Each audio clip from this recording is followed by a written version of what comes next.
नमस्कार, मैं हूं मनोज माना। स्वागत है आपका हमारी खास पेशकश टीम मोदी तैयार, एक्शन में सरकार। प्रधानमंत्री नरेंद्र मोदी ने मंत्रियों के विभागों का बंटवारा कर दिया है। आपको बता दें, कल 71 मंत्रियों ने शपथ ली थी और आज लगभग 23.5 घंटे के बाद नरेंद्र मोदी ने अपनी टीम की घोषणा कर दी, उनके विभागों के बंटवारे कर दिए। सोमवार को नई मोदी कैबिनेट की पहली बैठक में सभी मंत्रियों को उनके विभाग आवंटित कर दिए गए हैं, जिसमें सभी टॉप मंत्रियों को उनके पुराने विभाग दिए गए हैं। कई विभागों को पीएम मोदी ने अपने अधीन भी रखा है। आपको बता दें कि आपको जो पुराने कार्यकाल जिनके रहे हैं उन्हीं मंत्रियों को रिपीट किया गया है। कैबिनेट मंत्री और वही पुराने कैबिनेट मंत्री बनाए गए हैं। अगर अब बात करते हैं राजनाथ सिंह की, तो राजनाथ सिंह को पुराना मंत्रालय अपना रक्षा मंत्रालय मिला है। अमित शाह गृह मंत्री बनाए गए हैं, इनको भी वही पुराना मंत्रालय दिया गया है। नितिन गडकरी सड़क और परिवहन मंत्रालय की जिम्मेदारी पहले भी संभाल रहे थे और फिर से उनको यही विभाग दिया गया है। जेपी नड्डा संगठन से अब सरकार में शामिल हुए हैं, उनको स्वास्थ्य और परिवार कल्याण मंत्रालय दिया गया है। शिवराज सिंह चौहान कृषि कल्याण मंत्रालय इनको दिया गया है। अब सवाल यह है कि जो बड़े मंत्रालय थे अपने पुराने मंत्रियों को ही बीजेपी ने रिपीट किए हैं। इस दौरान चिराग पासवान और रक्षा खड़से की बातें भी सामने आई। पहले उसको सुनवा देते हैं, उसके बाद फिर चर्चा में आगे बढ़ते हैं। प्रधानमंत्री जी के द्वारा जो भी जिम्मेदारी मुझे दी गई है और ये एक ऐसे विभाग की जिम्मेदारी मुझे दी गई है जिसकी चर्चा मैंने मेरे विजन डॉक्यूमेंट में हमेशा की थी। मैंने बिहार फर्स्ट, बिहारी फर्स्ट में जो मेरा विजन है उसमें मैंने हमेशा इस बात का जिक्र किया था कि प्रोसेसिंग यूनिट्स जब तक हमारे प्रदेश में नहीं लगेंगे, खैर अब तो देश भर की ये बात है, देश भर में जब तक नहीं लगेंगे तब तक हम लोग सही मायनों में जो उत्पादन हमारे किसान करते हैं उसकी सही कीमत उनको नहीं मिलेगी।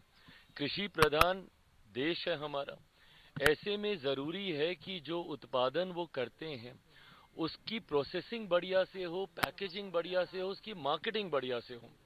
मैं एक दो उदाहरण अपने राज्य के मैंने हमेशा दिए। बिहार में जिस क्षेत्र से मैं आता हूँ, हाजीपुर, केला वहाँ का इतना मशहूर है, पर वो केले की अगर प्रोसेसिंग हो, उसके चिप्स बनते हैं, अलग अलग चीज़ें बनती हैं। ऐसे में इन यूनिट्स का बहुत बड़ा योगदान है। मखाना आज देश में ही नहीं दुनिया में आज उसकी पहचान है, जाना जाता है। उसके प्रोसेसिंग यूनिट्स लगने की ज़रूरत है। ऐसे में मुझे लगता है ना सिर्फ ये देश में बड़े तादाद पर रोज़गार के अवसर देंगे, जितने ज़्यादा इस तरीके के यूनिट्स हम लोग ला सके, और आने वाला समय मैं मानता हूँ इस विभाग का है। मुझे लगता है मैंने भी अभी जस्ट न्यूज़ में देखा और काफ़ी स्कोप है काम करने के लिए, क्योंकि युवा शक्ति हमारे देश की सबसे बड़ी शक्ति है। और क्रीड़ा के लिए मैं बोल पाऊँगी कि हमारे देश में अभी जिस तरह से मोदी जी ने पिछले 10 साल में ग्रामीण क्षेत्रों से भी जो क्रीड़ा में अच्छा परफॉर्म कर रहे हैं उन बच्चों को आगे हम कैसे लेके जा सकते हैं, उनको ओलंपिक तक कैसे पहुंचा सकते हैं, या हमारी देश का हम वहाँ पे प्रेजेंटेशन क्रीड़ा के माध्यम से दूसरे देशों के साथ कैसे दे सकते, इसके लिए काफ़ी प्रयास आदरणीय मोदी जी ने 10 साल में किया। और मुझे लगता है एक युवा होने के नाते एक मुझे अच्छा मौका मिला है काम करने के लिए, तो डेफिनेटली आने वाले फ्यूचर में उसके बारे में सब जानकारी लेके मैं भी कोशिश करूँगी कि उसमें वो मिनिस्ट्री में ज़्यादा से ज़्यादा अच्छा काम मैं कर पाऊँ।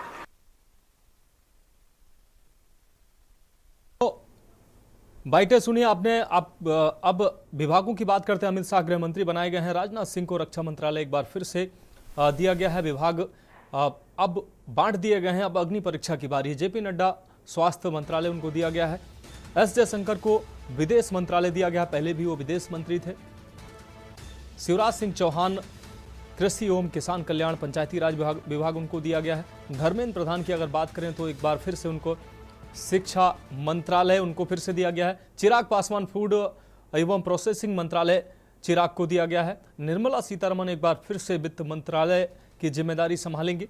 नितिन गडकरी सड़क परिवहन मंत्रालय उनके पास पहले भी था और फिर से एक बार वो इसी विभाग को संभालेंगे। जीतन राम मांझी नया चेहरा, एमएसएमई मंत्रालय इनको दिया गया है। वहीं सीआर पाटिल जल शक्ति मंत्री बनाए गए हैं। सर्बानंद सोनोवाल की अगर बात की जाए तो आपको बता दें जहाजरानी मंत्रालय इनको दिया गया है। राम मोहन नायडू नगर एवं विमानन मंत्रालय इनको दिया गया है, टीडीपी कोटे से ये मंत्री हैं। अन्नपूर्णा देवी महिला बाल विकास मंत्रालय इनको दिया गया है, महिला शक्ति हैं मोदी की टीम में। गजेंद्र शेखावत पर्यटन एवं संस्कृति मंत्रालय हैं। तो कई ऐसे ये विभाग जो हैं, पुराने जो अहम मंत्रालय हैं, वो अपने पुराने चेहरे ही उनमें देखने को मिल रहे हैं।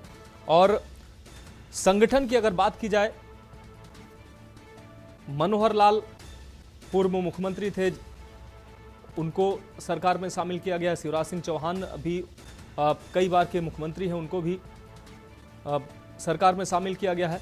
जेपी नड्डा को संगठन से अब सरकार में शामिल किया गया है। महेंद्र सिंह जी वरिष्ठ पत्रकार हमारे साथ जुड़ गए हैं और हमारे विशेष संवाददाता अखिलेश जी भी हमारे साथ जुड़ेंगे, उनके पास भी जाएंगे। महेंद्र सिंह जी के पास फिलहाल अभी जा रहे हैं। और महेंद्र सिंह जी, आपका के न्यूज के मंच पर आपका स्वागत है। और पहला सवाल आपका, मंत्रालय आपने देखे, कई पुराने चेहरे और पुराने विभाग भी उन्हीं को दिए गए हैं, किस तरीके से देखते हैं इस विभाग के बंटवारे को, इस पूरी कैबिनेट के? कोशिश की गई है कि मंत्रालय जो दिए गए हैं, जो एलआई है, उनको भी संतुष्टि रहे, तो इस तरीके की कोशिश दिखती है। ये निश्चित तौर पे जैसा कि पहले कहा जा रहा था कि जो एलआई है वो थोड़ा ग्रिप रखेंगे, लेकिन वैसा कुछ दिखा नहीं। बड़े मंत्रालय नहीं दिए गए, उनको बड़े मंत्रालय बीजेपी ने अपने पास रखे।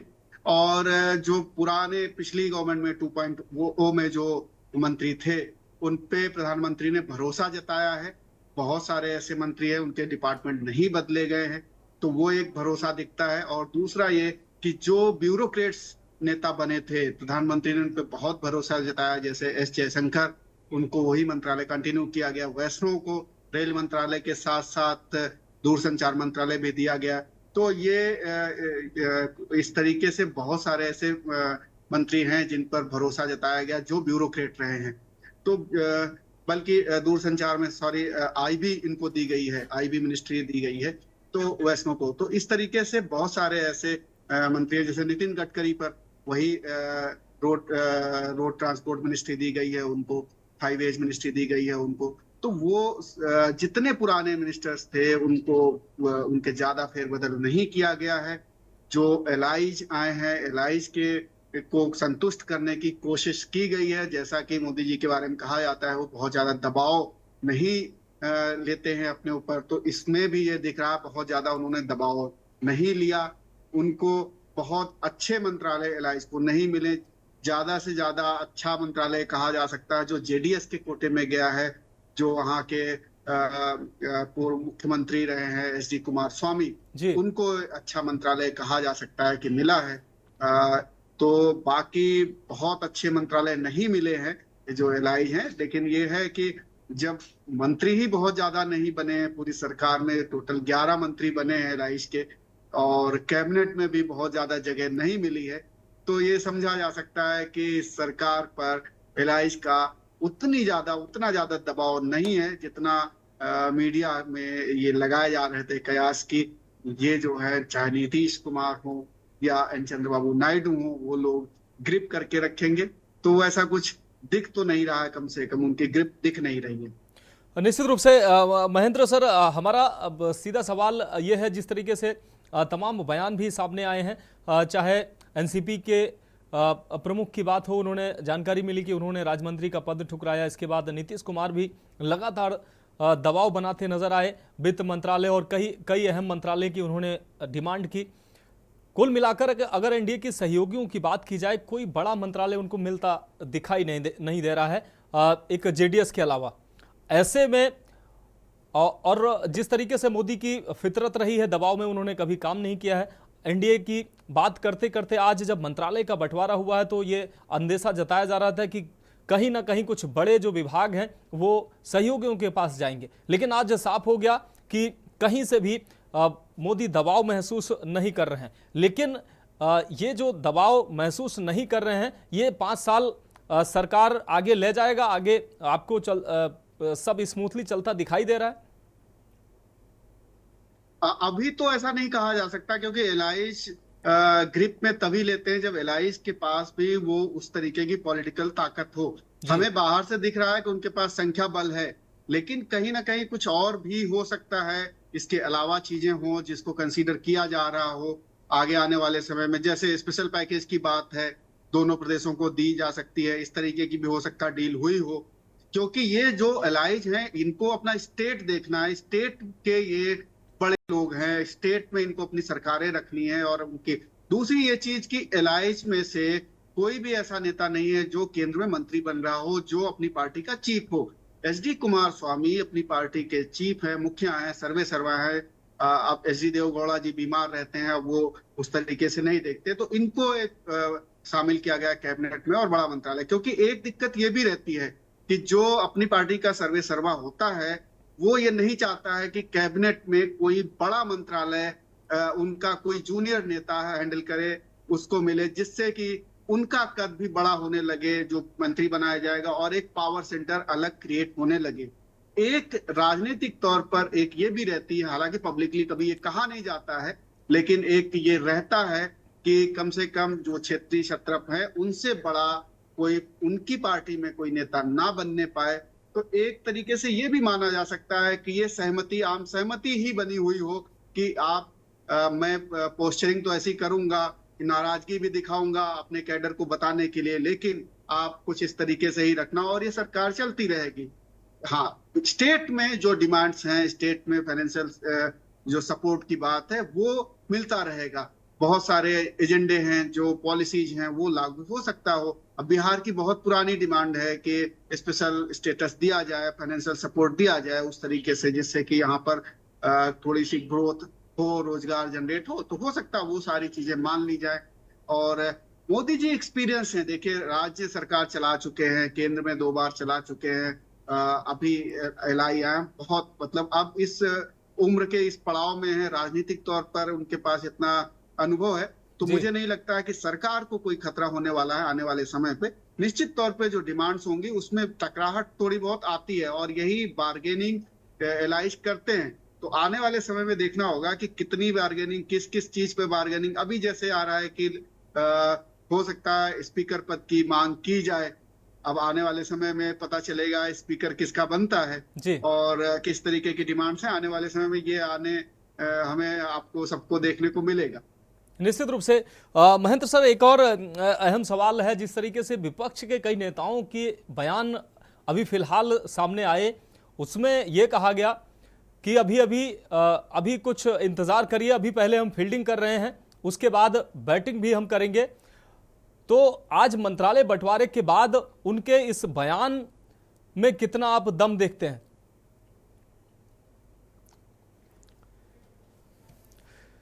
तो हमारे वरिष्ठ पत्रकार महेंद्र सिंह जी से हमारा संपर्क टूट गया है, उनके पास दोबारा उनसे जुड़ने का प्रयास करेंगे। शानदार उनका विश्लेषण रहता है, उसको समझेंगे। हम बात करेंगे टीम मोदी तैयार, एक्शन में सरकार। तो टीम मोदी तैयार है, अब सरकार का एक्शन देखने की बात होगी। अब विभाग भी बढ़ चुके हैं, अब सरकार की और विभागों की अग्नि परीक्षा शुरू होगी। पुराने विभाग अपने पुराने कद्दावर नेताओं को बीजेपी ने दिए हैं। आपको बता दें कि राजनाथ सिंह हो, अमित शाह हो, नितिन गडकरी हो, ये जो बड़े नाम हैं उनको पुराने विभाग ही अलॉट किए गए हैं। अब सबसे बड़ी जो बातें इस कैबिनेट विस्तार में, आपको बता दें, इस विभागों के बंटवारे में देखने को जो मिली है वो ये कि जिस तरीके से चर्चाएं हो रही थी कि बड़े विभाग एनडीए के सहयोगियों के पास जा सकते हैं, लेकिन विभागों के बंटवारे जिस तरीके से हुए हैं उसमें साफ तौर पर देखा गया है कि कहीं भी कोई समझौता नहीं किया है मोदी ने। बड़े विभाग जितने हैं वो भाजपा के नेताओं के, भाजपा के सांसदों को ही मिले हैं और खासकर अब उन्हीं पुराने चेहरों को रिपीट किया गया है उन्हीं पुराने मंत्रालयों में। महेंद्र सिंह जी एक बार फिर से हमारे साथ जुड़ गए हैं। महेंद्र सर, ब्रेक से पहले हमारा सवाल था कि विपक्ष के कुछ नेताओं के बयान सामने आ रहे थे। उनका कहना था कि अभी हम फील्डिंग कर रहे हैं, हो सकता है हम बाद में बैटिंग करें, पहले हम फील्डिंग करेंगे। इस बयान को, इस कैबिनेट का जो ये विभाग जो बटे हैं, इस बयान के लिए कोई गुंजाइश अब बची है क्या?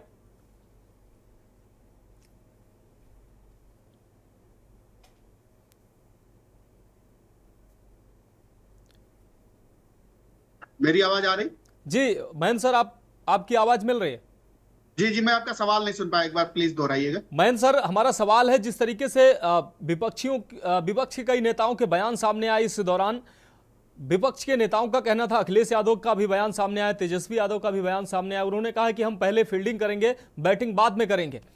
आज के जो कैबिनेट का जो बंटवारा हुआ है, इसके बाद इस बयान में कुछ गुंजाइश आपको दिखती है उन लोगों के पास खुश होने के लिए?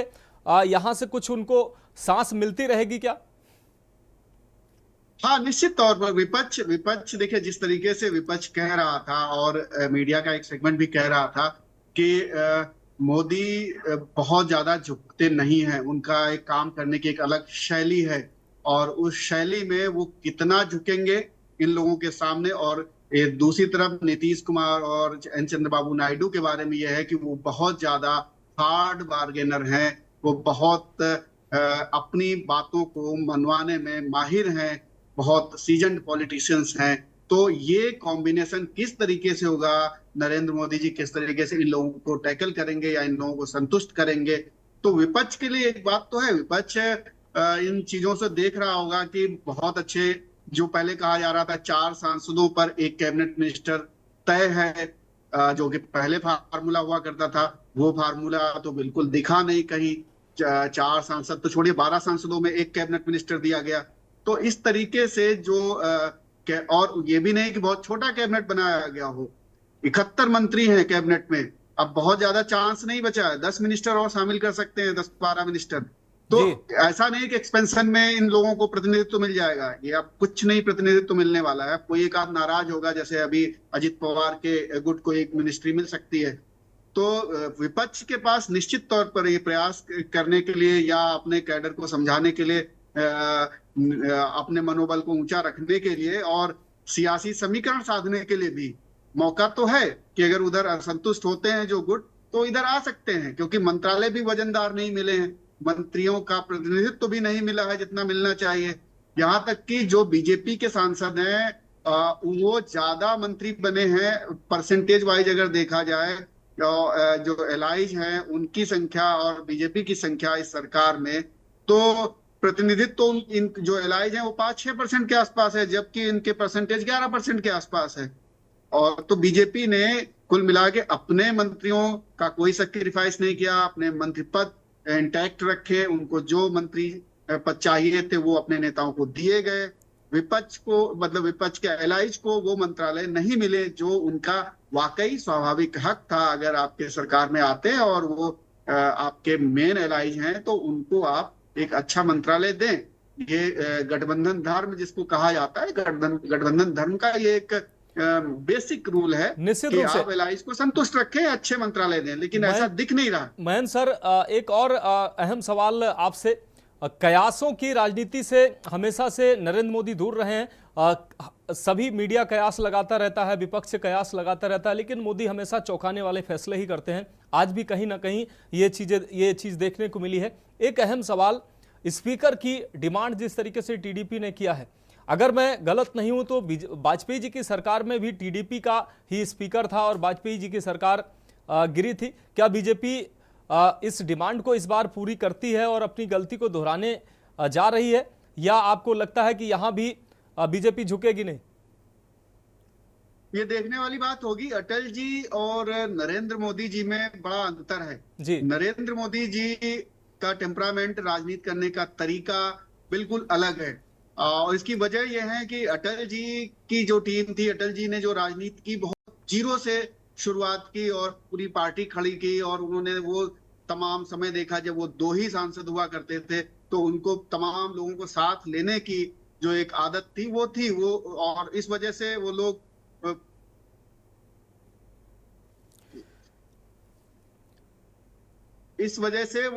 वो अटल जी ने उस चीज को ठीक से कर लिया और अपने गठबंधन धर्म का उन्होंने अच्छे से पालन किया। लेकिन नरेंद्र मोदी जी की पॉलिटिक्स बिल्कुल अलग है। नरेंद्र मोदी जी को एक तरीके से ये कहा जाए कि उन्हें जब वो विधायक भी नहीं थे तब उन्हें मुख्यमंत्री बना दिया गया था, और इसकी वजह से उन्हें एक अलग तरीके से काम करने का अनुभव है और बहुत सख्त इस मामले में वो माने जाते हैं, एडमिनिस्ट्रेटर भी बड़े सख्त माने जाते हैं, वो पॉलिटिशियन से ज्यादा वो अपने ब्यूरोक्रेट्स पे भरोसा करते हैं, पीएमओ के अधिकारियों से। हालांकि आज उन्होंने जो पहला संबोधन किया वो पीएमओ के स्टाफ को किया कि पीएमओ बिल्कुल उस तरीके से नहीं होना चाहिए कि हाँ, आम जनता के मोदी लिए का PMO आम जनता के लिए खुला रहना चाहिए हमेशा जी।